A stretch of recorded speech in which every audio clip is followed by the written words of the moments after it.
हाँ जी बच्चों आओ। तो करेंगे question number 5 cash flow statement का। फॉर्मेट बनाओ जल्दी से।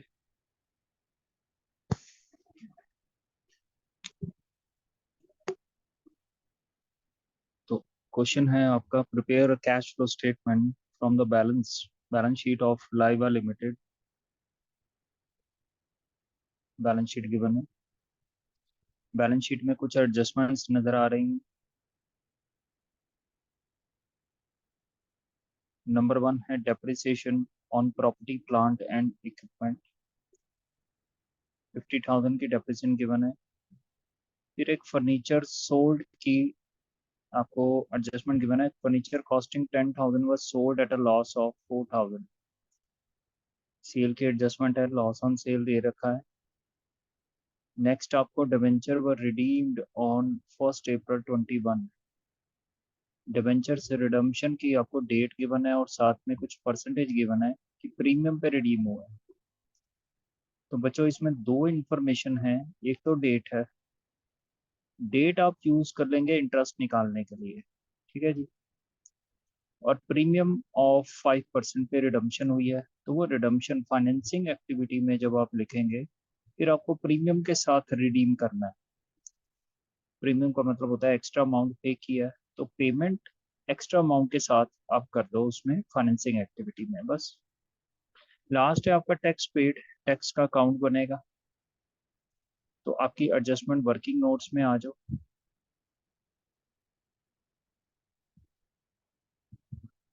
नेक्स्ट पेज पे जो वर्किंग नोट्स लिखेंगे पहले वही कर लेते हैं। वर्किंग नोट्स में आपको सबसे पहले तो बनाना होता है calculation of net profit before tax.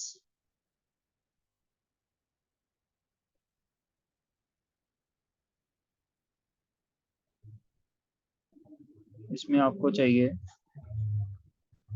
Profit for the year. तो आप चेक करें पहले रिजर्व एंड सरप्लस में। Reserve and surplus number 1, note number 1 में जाके नीचे गिवन है सरप्लस का बैलेंस। ओपनिंग है 24,000, क्लोजिंग है 1,32,000। तो भैया प्रॉफिट हो रहा है तो लिखो profit for the year, balance of profit. हाँ जी, बैलेंस ऑफ प्रॉफिट आपका नजर आ रहा है 1,08,000 रुपये डिफरेंस। ओपनिंग और क्लोजिंग का डिफरेंस आ गया। इसके बाद देखो जी एड एप्रोप्रिएशंस।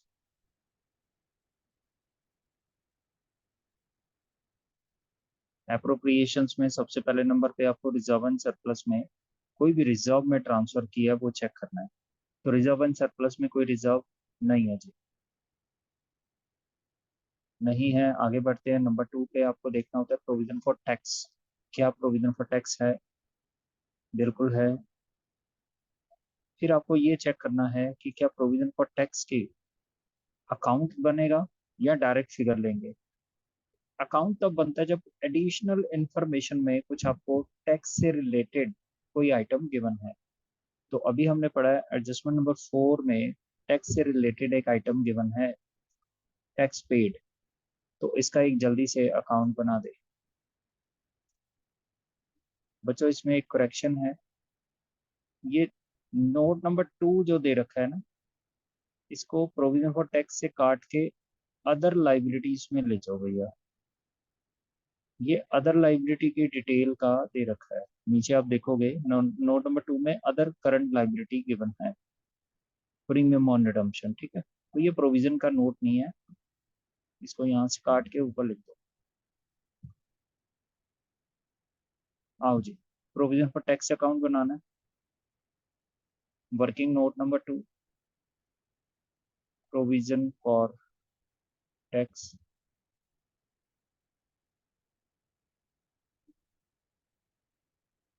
4 लाइंस का अकाउंट। सबसे पहले ओपनिंग बैलेंस। हाँ जी, ओपनिंग बैलेंस ऑफ टैक्स 10,000। लिखो जी बाय बैलेंस ब्रॉट डाउन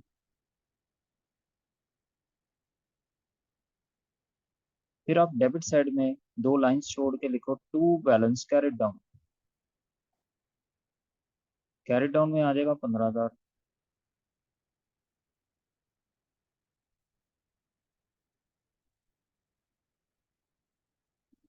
अब इसमें देखना है कि आपको एडजस्टमेंट में क्या गिवन है। एडजस्टमेंट में गिवन है टैक्स पेड।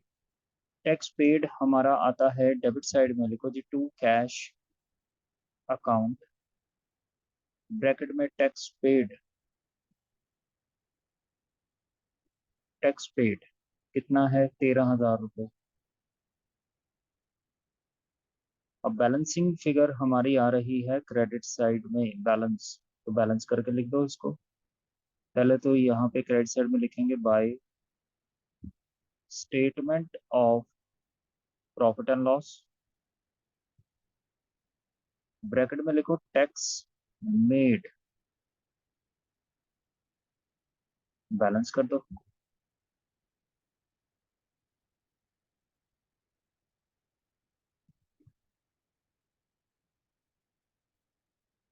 ये बैलेंस करके मिल गया आपको। तो बैलेंसिंग फिगर आ गई आपकी tax made during the year. 18,000 का टैक्स है। ये टैक्स हमारा नेट प्रॉफिट बिफोर टैक्स जो आप कैलकुलेट कर रहे हैं अप्रोप्रिएशन में, यहाँ पर चला जाएगा। यहाँ लिखो प्रोविजन फॉर टैक्स, ब्रैकेट में मेड 18,000। इसके बाद लेते हैं डिविडेंड। कोई है एडजस्टमेंट में? चेक करो। तो एडजस्टमेंट में कोई डिविडेंड नहीं गिवन, तो बस पहला स्टेप तो आपका कंप्लीट हो गया। नेट प्रॉफिट बिफोर टैक्स आपको मिल गया 1,26,000।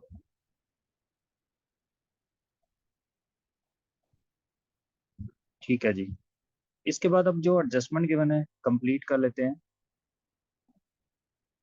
नंबर 3 पे आप बना दो प्रॉपर्टी प्लांट इक्विपमेंट का एक अकाउंट। डेप्रिसिएशन दे रखी है प्रॉपर्टी प्लांट इक्विपमेंट पे,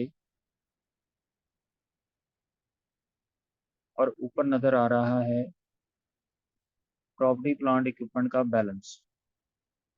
ओपनिंग बैलेंस है 2,50,000, क्लोजिंग बैलेंस है 2,94,000। तो बनाओ जी।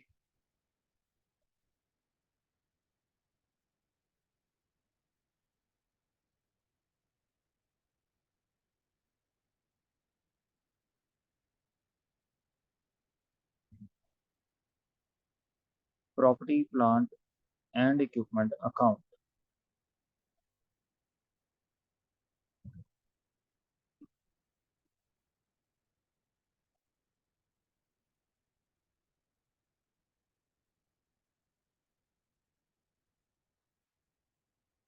हाँ तो बच्चों, तो सबसे पहले आपको डेबिट बैलेंस, ओपनिंग बैलेंस इसका लिखना है। ओपनिंग बैलेंस है 2,50,000 रुपये। लिखो जी टू बैलेंस ब्रॉट डाउन।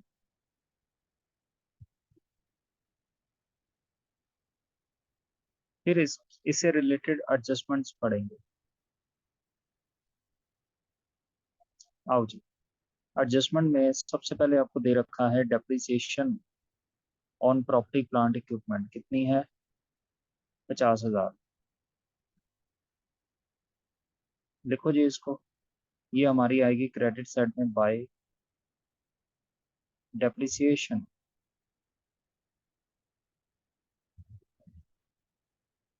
50,000। कोई और एडजस्टमेंट, फिक्स एसेट से रिलेटेड कोई भी एडजस्टमेंट होगी सारी इसके अंदर आ जाएगी। कोई मशीनरी की एडजस्टमेंट हो, कोई फर्नीचर की हो, कोई बिल्डिंग की हो, क्योंकि हमने पूरे ग्रुप का अकाउंट बनाया है property plant and equipment account. Fix asset ये टेंजिबल होती हैं, इनका अकाउंट बनता है।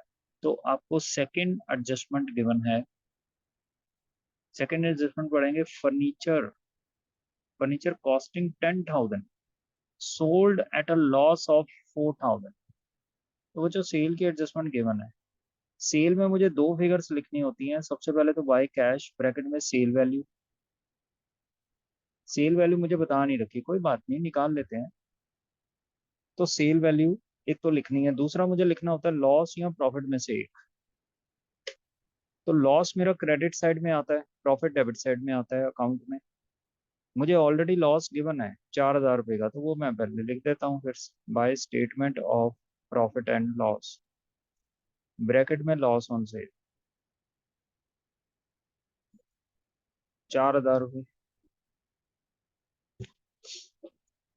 अब सेल वैल्यू निकालनी है, तो बताओ जी।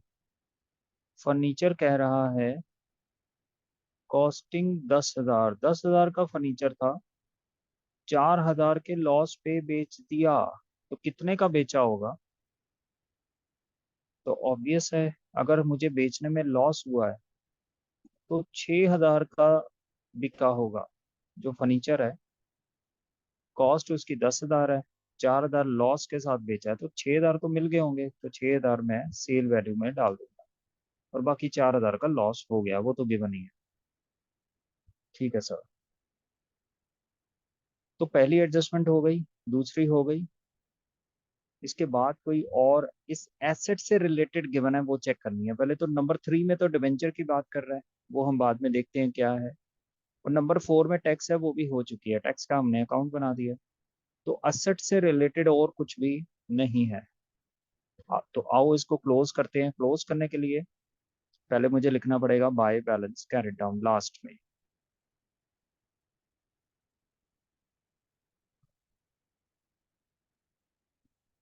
तो क्लोजिंग बैलेंस ऑफ एसेट, अपनी बैलेंस शीट में से देखो क्लोजिंग बैलेंस कितना है प्रॉपर्टी प्लांट इक्विपमेंट का। ये रहा 2,94,000। लिखो जी।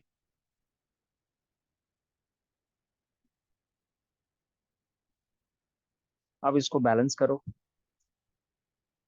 तो बैलेंस हमारा आ रहा है डेबिट साइड में, शॉर्ट आ रहा है, लिखो जी टू कैश ब्रैकेट में परचेज। तो जो बैलेंस डेबिट साइड में आता है वो आपकी परचेजेस हो जाती है, ब्रैकेट में लिख दो आगे बैलेंसिंग फिगर। ये आपने बैलेंस करके निकालना है, बैलेंस करके निकालो जी कितना बैलेंस आ रहा है।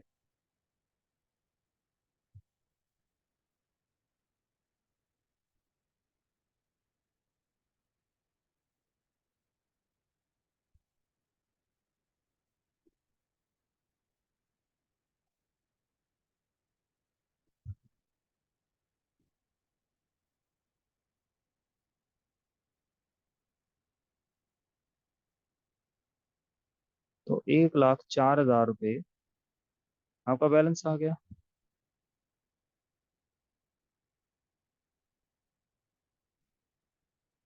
आओ जी, इसके बाद और कोई एडजस्टमेंट गिवन है? एक एडजस्टमेंट आपकी रह गई डिबेंचर से रिलेटेड। तो डिबेंचर से रिलेटेड जो एडजस्टमेंट गिवन है उसमें मुझे एक डेट गिवन है कि debenture were redeemed on 1 April 2021। तो इस डेट को मैं इंटरेस्ट कैलकुलेट करने में यूज कर लूंगा। तो नोट नंबर 4 में, वर्किंग नोट नंबर 4, पहले तो मुझे कोई डेट से रिलेटेड नोट लिखने की जरूरत है? कोई जरूरत नहीं है। क्यों? क्योंकि मुझे डेट तो ऑलरेडी गिवन है, अब मुझे उसी को फॉलो करना है। मुझे निकालना है सिर्फ इंटरेस्ट ऑन डिबेंचर। ये आप वर्किंग में लिख के भी कर सकते हैं या डायरेक्ट भी कर सकते हैं। निकालना किसके ऊपर है? रेट ऑफ इंटरेस्ट देखो पहले कितनी है। तो रेट ऑफ इंटरेस्ट है हमारी, नजर आ रही है 10%, ये ऊपर चली गई 10% डिवेंचर्स। मुझे कौन से बैलेंस के ऊपर लेना है ये 10%? वो मुझे लेना है इस डेट के अकॉर्डिंग। ये डेट कह रही है कि ओपनिंग में रिडीम कर दिया। अगर ओपनिंग में ही डिवेंचर रिडीम हो गए तो क्लोजिंग बैलेंस के ऊपर मैं इंटरेस्ट कैलकुलेट कर लूंगा। क्लोजिंग बैलेंस कितना है? 50,000। तो मेरा इंटरेस्ट कितना हो जाएगा? 5,000 बस। 5,000 का इंटरेस्ट ऑन डिवेंचर, ये भी निकाल लिया। सर क्या कोई और एडजस्टमेंट है? तो बिल्कुल है बच्चों, एक एडजस्टमेंट और नजर आ रही है। Interest on investment, interest on investment 10%। क्या इससे रिलेटेड कोई डेट है आपके पास डेट तो नहीं है, फिर एज्यूम कर लो, एज्यूम कर लेंगे। अजम्पशन क्या लेंगे फिर? तो वर्किंग नोट नंबर 5 में लिख देते हैं नोट। अब देखो इन्वेस्टमेंट खरीदी है बेची है? तो इन्वेस्टमेंट तो यहाँ पे नज़र आ रहा है कि खरीदी है, खरीदी है। तो लिखो नोट न्यू इन्वेस्टमेंट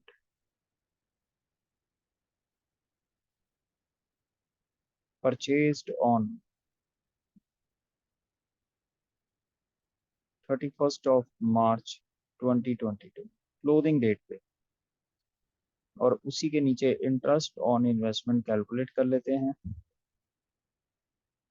क्योंकि मैंने क्लोजिंग डेट एज्यूम की है, तो मुझे सिर्फ और सिर्फ ओपनिंग बैलेंस पे इंटरेस्ट निकालना पड़ेगा। ओपनिंग बैलेंस कितना है इन्वेस्टमेंट का? 20,000। इंटरेस्ट की रेट है 10%, 2,000 रुपये। ठीक है जी, तो ये हमने कैलकुलेशंस कर ली हैं। सर एक कैलकुलेशन और रह गई है। हाँ बच्चों, ये दे रखा है एट प्रीमियम ऑफ 5%। अब इसको मैं कैलकुलेट करूंगा फाइनेंसिंग एक्टिविटी, जब मैं कैलकुलेट करूंगा फिर मैं निकालूंगा। ठीक है, हालांकि इसका कोई फर्क पड़ेगा नहीं, अमाउंट हमें गिवन होगा, मगर इसको कैसे कैलकुलेट करना है या क्या देखना है, तो फाइनेंसिंग एक्टिविटी में इसको दोबारा समझ लेंगे। बाकी सारी एडजस्टमेंट हमने कर ली है, अब बस प्लेस करना है। ठीक है, तो ये आपने वर्किंग नोट्स बना लिए होंगे साथ साथ, इनको नोट कर लो, फिर इनकी प्लेसमेंट कैश फ्लो स्टेटमेंट में करेंगे।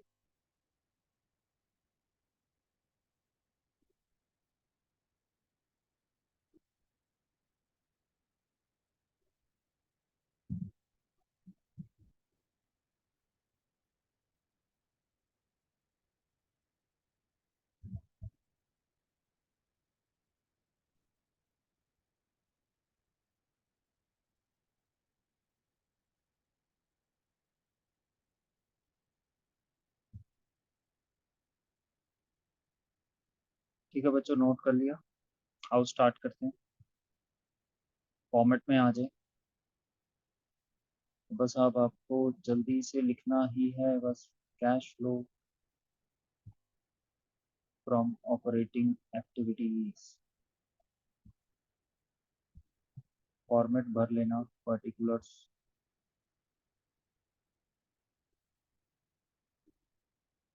Net profit before tax, working note number 1, कितना कैलकुलेट किया है?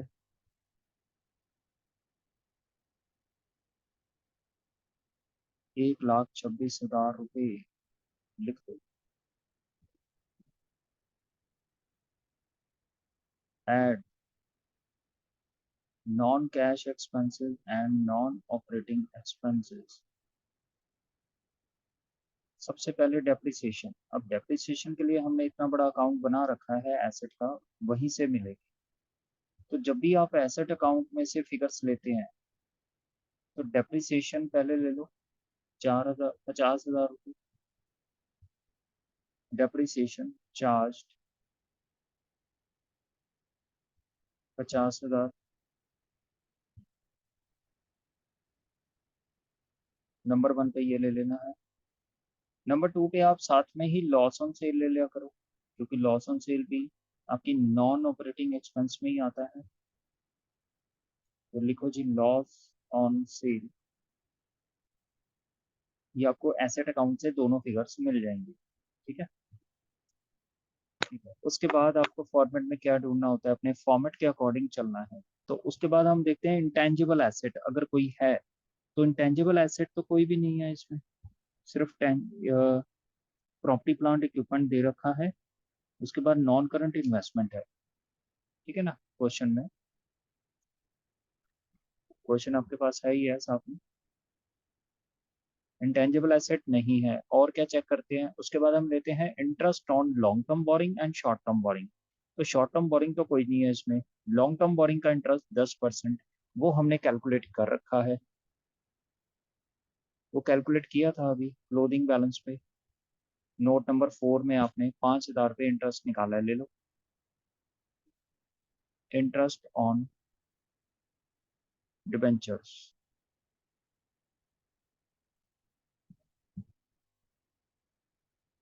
बस इसके बाद आप चेक करते हो एक item provision for doubtful debts, अगर गिवन हो तो नहीं given. Provision short term provision में दिया होता है कभी कभी, तो अभी तो नहीं, छोड़ दो फिर, बैलेंस करो।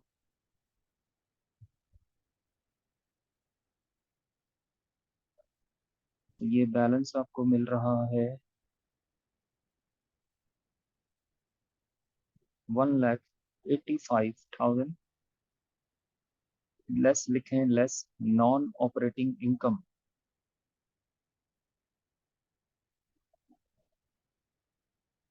उसमें आपको मिल रहा है एक इंटरेस्ट ऑन इन्वेस्टमेंट। अभी अभी आपने कैलकुलेट किया था नोट नंबर 5 में, 2,000 रुपये ले लो, ब्रैकेट माइनस करो, तो ये आपको मिल गया ऑपरेटिंग प्रॉफिट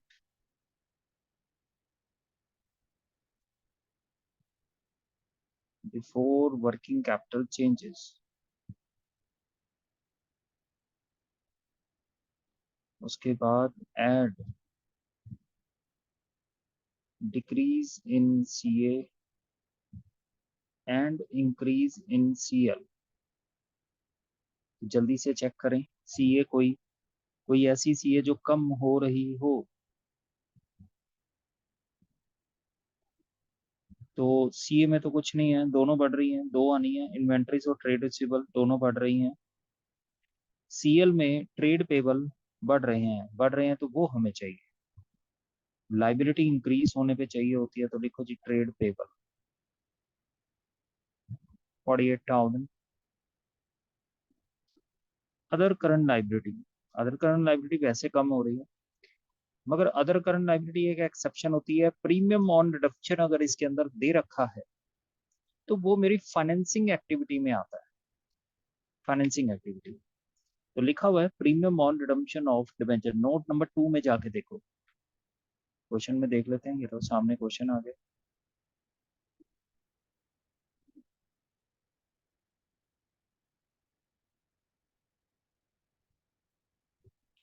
हाँ जी, तो अदर सीएल, वैसे तो मेरी वर्किंग कैपिटल चेंजेस में इसका इफेक्ट आता है, बट अगर इसके सामने नोट दे रखा है और उस नोट के अंदर मुझे डिबेंचर्स का प्रीमियम नजर आ गया या प्रेफरेंस शेयर्स का प्रीमियम नजर आ गया, तो ये तो फाइनेंसिंग एक्टिविटी का पार्ट है, फाइनेंसिंग एक्टिविटीज।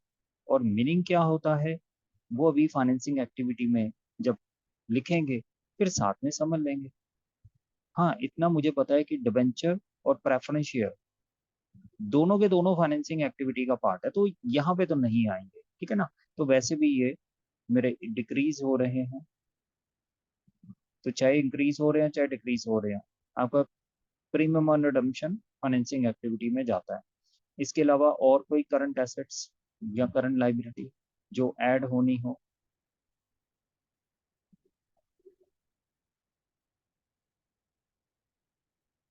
हाँ जी, तो ट्रेड पेबल ले लिए, बस, और कुछ नहीं है, इसको प्लस करें 48,000।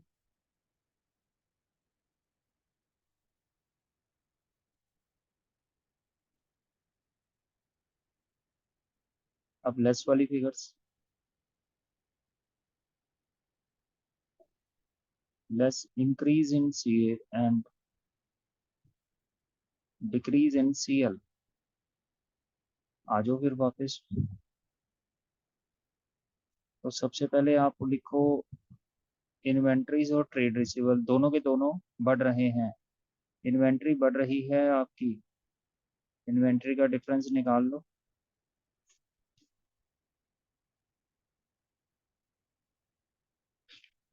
तो ये हो गया आपका 83,000, ये बढ़ रही है। ट्रेड रिसीवेबल भी बढ़ रहे हैं 22,500 से, तो दोनों के दोनों यहाँ पे नेगेटिव फिगर आ जाएगी। लिखो जी इन्वेंट्रीज,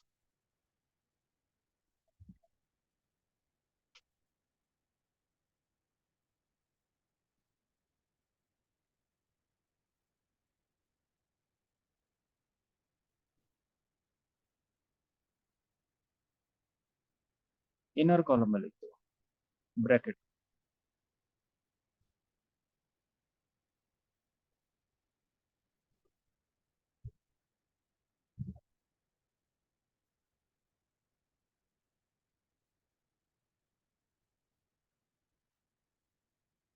और तो कुछ आना नहीं था, फिर भी चेक कर लेते हैं। इन्वेंट्रीज हो गया, ट्रेड रिसीवेबल हो गया, और ऊपर से ट्रेड पेबल हो चुका है। अदर सीएल, अदर सीएल फिर से बता रहा हूँ, प्रीमियम दे रखा है, प्रीमियम ऑन डिबेंचर, तो वो फाइनेंसिंग एक्टिविटी में जाएगा, यहाँ पर नहीं आएगा। बस बाकी ले लिया सारा,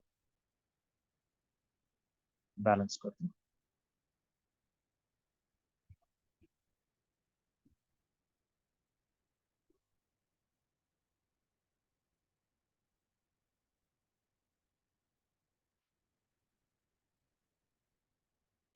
लास्ट में लिखें लेस टैक्स पेड।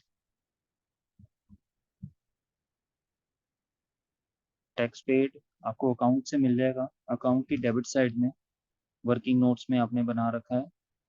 तो कितना टैक्स पे किया है? 13,000 रुपये।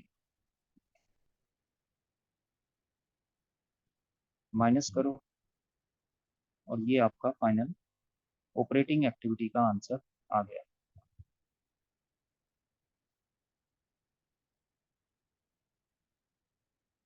देखो जी, cash flow from operating activities.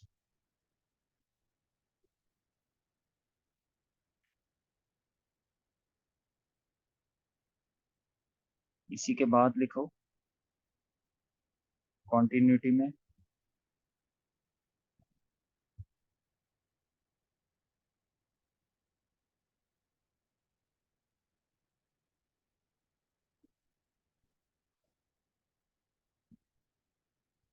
B,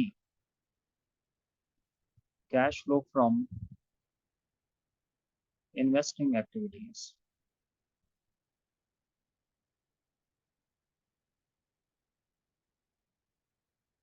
investing activity में सिर्फ आपको नॉन करंट एसेट्स लेनी है। नॉन करंट एसेट में नंबर 1 पे नजर आ रही है प्रॉपर्टी प्लांट इक्विपमेंट, और इसका आपने अकाउंट बनाया है।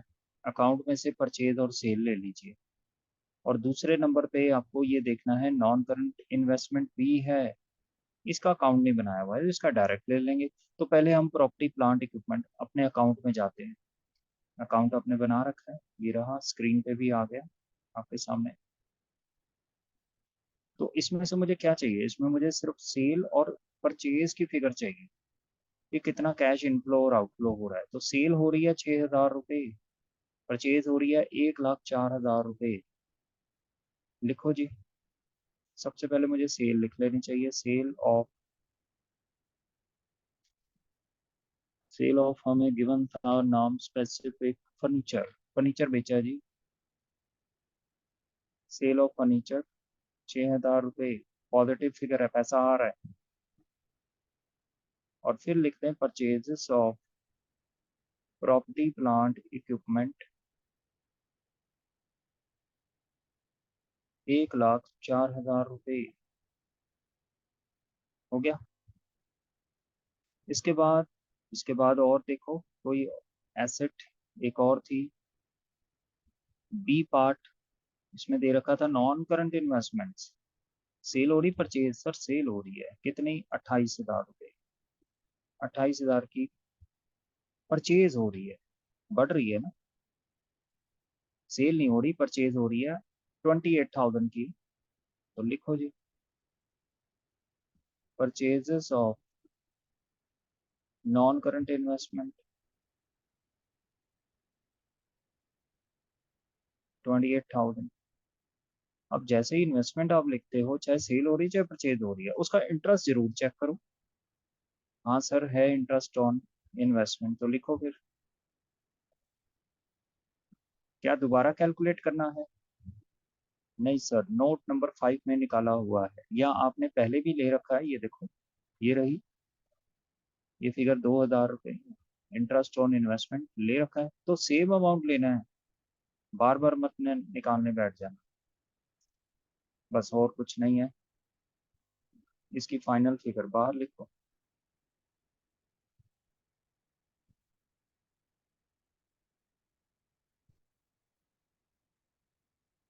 1,24,000 नेगेटिव।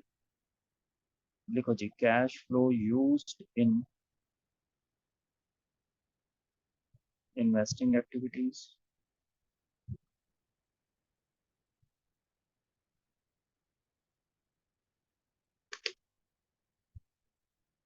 सी पार्ट,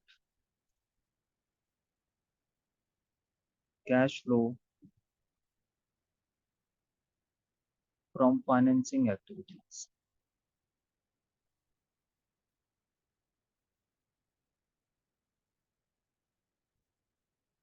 हाँ जी, फाइनेंसिंग एक्टिविटी में सबसे पहले शेयर कैपिटल चेक करो भाई।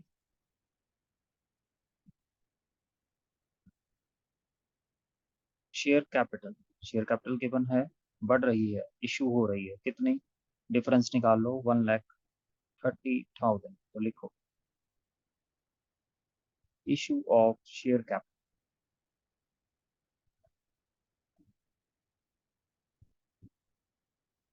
इसके बाद आपको देखना है long term borrowings. Long term borrowing में डिवेंचर्स गिवन है, डिवेंचर क्या हो रहे हैं, कम हो रहे हैं, रिडीम हो रहे हैं। लिखो जी, रिडम्पशन ऑफ डिवेंचर्स। अब यहाँ पर थोड़ा सा समझते समझते हैं पहले इसको। इसकी एक एडजस्टमेंट गिवन थी, डिवेंचर रिडम्पशन की एक एडजस्टमेंट आपको गिवन है।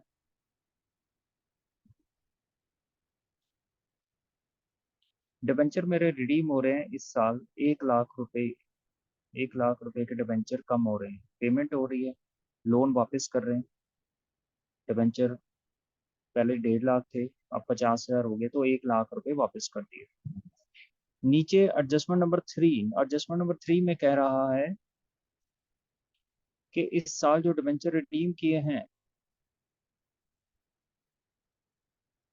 हाँ जी, नंबर 3 में कह रहा है debenture were redeemed on 1 April at a premium of 5%। अब ये प्रीमियम क्या होता है, तो बच्चों प्रीमियम का मतलब होता है एक्स्ट्रा। दो वर्ड होते हैं, एक होता है डिस्काउंट, एक होता है प्रीमियम। प्रीमियम का मतलब प्रॉफिट भी हो सकता है, प्रॉफिट आप बोल सकते हो, या एक्स्ट्रा अमाउंट। डिस्काउंट जो होता है वो रिडक्शन होता है, रिड्यूस। और प्रीमियम का मतलब कि ऐड ऑन करना है, ज्यादा। अब प्रीमियम दो टाइप के होते हैं, एक होता है इशू के टाइम पे प्रीमियम, एक होता है रिडम्पशन के टाइम पे प्रीमियम। जो इशू वाला प्रीमियम होता है उसको बोलते हैं भाई, कंपनी ने 10 रुपए का शेयर मार्केट में इशू किया है, 10 का शेयर लिया, और उसको ना प्रीमियम पे इशू किया है।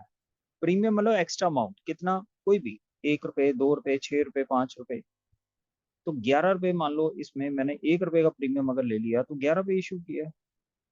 जो इशू के टाइम पे प्रीमियम है, वो कंपनी के पास पैसा आ रहा है, भैया 10 रुपए आने हैं इशू ऑफ शेयर से, और कंपनी कहती है नहीं जी 10 नहीं, 10 का शेयर है, आप 1 रुपए एक्स्ट्रा दो, पब्लिक को कहती है। तो पब्लिक दे रही है 1 रुपया एक्स्ट्रा, तो 11 रुपए का इनफ्लो हो रहा है। ठीक है जी। अब इसके ऑपोजिट, रिडम्पशन के टाइम पे प्रीमियम। रिडम्पशन का मतलब क्या है, रिडम्पशन का मतलब है कंपनी पेमेंट कर रही है, पैसे वापस कर रही है। तो कंपनी कह रही है कि 10 रुपए का अगर डिबेंचर है, और 10 रुपए पे जो हम कर रहे हैं, अब ऊपर ये ब्लू वाली लाइन पढ़ो, ये कह रहा है एट प्रीमियम ऑफ 5%। पूरी लाइन क्या कह रही है, पूरी लाइन कह रही है debenture were redeemed on at premium. यानी अगर 10 रुपए पे करने हैं, तो वो कह रहा है 5% प्रीमियम पे दिए हैं। 5% मतलब 50 पैसे, तो 10 रुपए 50 पैसे दिए हैं। यानी कि अगर 100 रुपए का डिबेंचर हुआ, तो 5% 5 रुपए के हिसाब से 105 रुपए वापस किए। क्लियर। तो ऐसे ही जितने भी डिबेंचर रिडीम किए हैं उसको प्रीमियम पे रिडम्पशन किए, प्रीमियम पे किया है, तो प्रीमियम इनफ्लो हुआ या आउटफ्लो हुआ, पहले तो ये बताओ। पैसा आ रहा है कंपनी के पास या जा रहा है? जा रहा है। रिडम्पशन करते टाइम कंपनी ने कितना रिडीम किया है इस बार आउट? तो कंपनी ने ये 1 लाख रुपए, ये ऊपर 1 लाख रुपए रिडीम किया है और प्रीमियम पे किया है। कितने परसेंट प्रीमियम है? 5%। तो प्लस प्रीमियम 5% करो इसका, इसका 5%, 5,000 रुपये। तो कंपनी ने टोटल कितना कैश पे किया होगा? 1,05,000। ठीक है जी, सिंपल। अब आपको ये देखना है कि ये जो 5,000 का प्रीमियम है ना, ये आपको अदर करंट लाइबिलिटी में ऑलरेडी नजर आ रहा होगा। अदर करंट लाइबिलिटी, ये देखो अदर करंट लाइबिलिटी के नोट नंबर 2 में जाओ, नीचे नीचे नोट नंबर 2 में अदर करंट लाइबिलिटी में प्रीमियम ऑन रिडम्पशन नजर आ रहा है।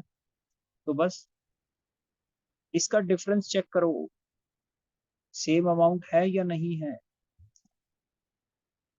तो ओपनिंग था 5,000, क्लोजिंग कितना है? 0। तो 0 कैसे हो गया भैया? पे कर दिया। प्रीमियम भी लाइबिलिटी है ना फिर। कंपनी ने 1 लाख के तो डिबेंचर देने हैं और साथ में कह रही है 5% का प्रीमियम देना है, एक्स्ट्रा अमाउंट देना है। तो वो इसका डिफरेंस भी 5,000 हमारा मैच कर रहा है। तो बस आपने क्या करना है इसमें, इसमें लिखना है रिडम्पशन ऑफ डिबेंचर 1 लाख रुपए ब्रैकेट में, और इसी के नीचे लिख देना है premium on redemption of debentures.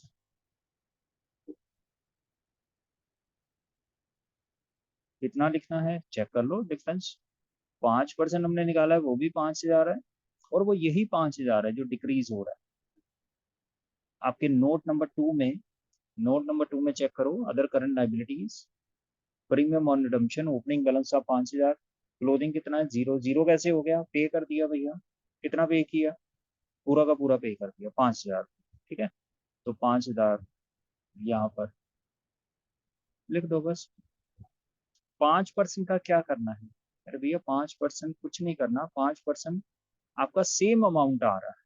ठीक है, वो सिर्फ इन्फॉर्म कर रहा है, नीचे इंफॉर्मेशन है। तो ये 5% का एक्चुअली हमने कुछ अलग से किया नहीं है। 5% तो मैंने ये जो निकाला था 5,000, वो वही 5,000 मुझे ऑलरेडी बैलेंस शीट में गिवन है, यहाँ पर ये गिवन है। ठीक है, तो यही 5%, 5,000 रुपये ही ऑलरेडी गिवन था। तो ये हमेशा मैच करेगा, तो आपको 5% कुछ अलग से कैलकुलेट करने की जरूरत नहीं पड़ेगी, आपको ऑलरेडी गिवन होगा बैलेंस शीट के अंदर। ठीक है, चलो ये हो गया आपका फाइनेंसिंग। अब इसको क्लोज करते हैं। कोई शॉर्ट टर्म बोरिंग है? शॉर्ट टर्म बोरिंग नहीं है सर, तो बस ठीक है। इनके ऊपर लो, डिवेंचर के ऊपर कोई इंटरेस्ट होगा, तो interest paid on debenture calculate कर रखा है आपने नोट नंबर 4 में। नोट नंबर 4 में 5,000 रुपये का इंटरेस्ट निकाला हुआ है भैया, 5,000। और डिविडेंड, डिविडेंड तो नहीं था इस क्वेश्चन में कोई, तो बस फिर कुछ नहीं आना, बैलेंस करो। आंसर मिल गया आपको, cash flow from financing activity.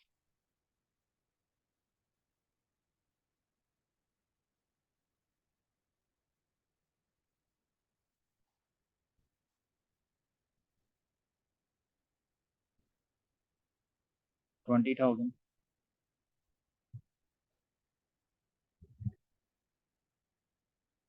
Answer निकालो।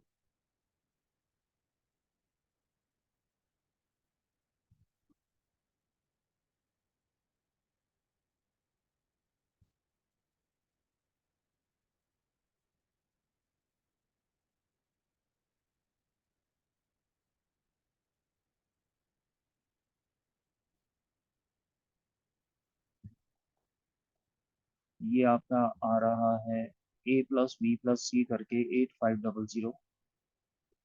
लिखो जी फिर net cash net increase in cash and cash equivalent. Net increase आ गया, इसके बाद करो add cash and cash equivalent at beginning.